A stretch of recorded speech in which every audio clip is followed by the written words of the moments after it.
Good morning mga idol. Tayo ngayon ay nagsasaing gamit ang ating Dios Oil Stove o Kalan Dios Oil.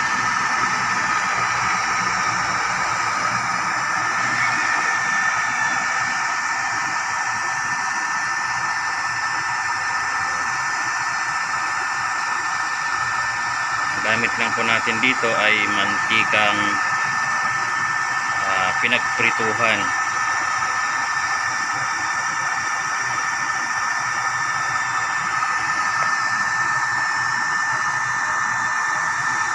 Meron siya dito control volume para sa blower. Meron itong mini blower mga idol. Dito nakalagay.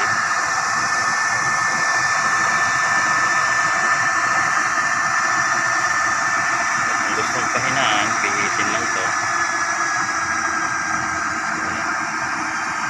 Hina ang hangin, mahina na rin yung apoy.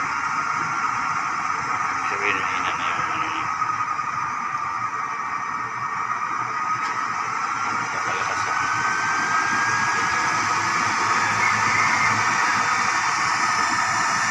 Low and high.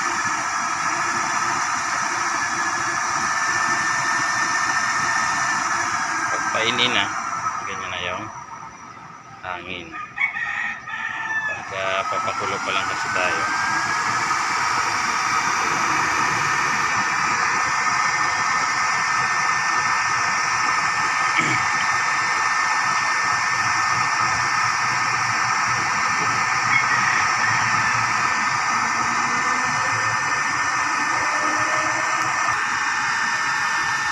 Ayan siya mga idol.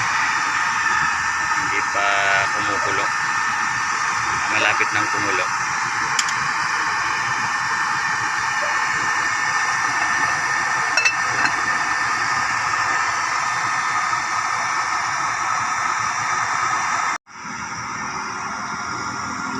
Ayan na mga idol, papainin na tayo at low fire na tayo. So ito rin pala yung ginagamit kong Dios Oil. Mantika yan. Pwede yung gamitin dito yung pinag-change oil line ng mga motor at saka sasakyan na mga Dios Oil. So naka ano po ito sa open air. Bawal po ito sa loob ng bahay.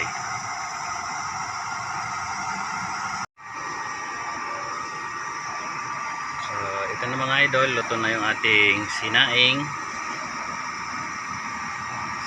na gamit ang Kalan Dios Oil. So ganyan na po kahina pag nagpapainin na tayo. Kalan Dios Oil, napakatipid po ito. Lalo na sa mga matitigas at matagal palambutin ng mga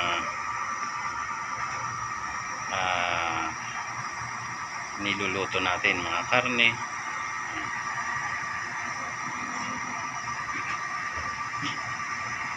Yan guys,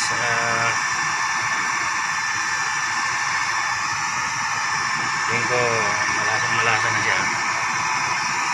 Lalagay na natin ating kakang gata.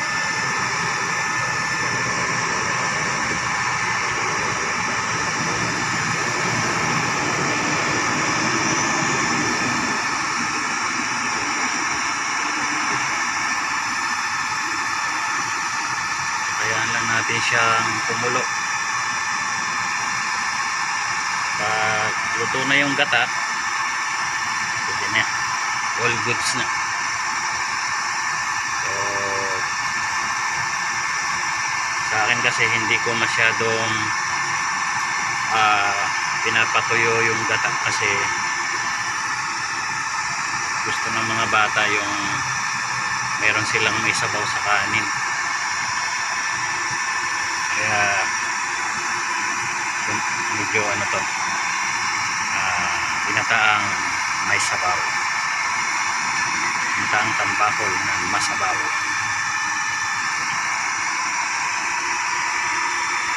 Ayan, pag ganyan na yung apoy, ibig sabihin kailangan ng dagdagan ng langis.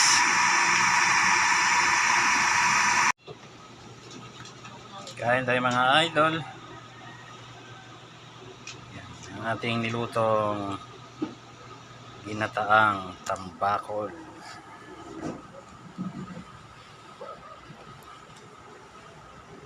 Yummy.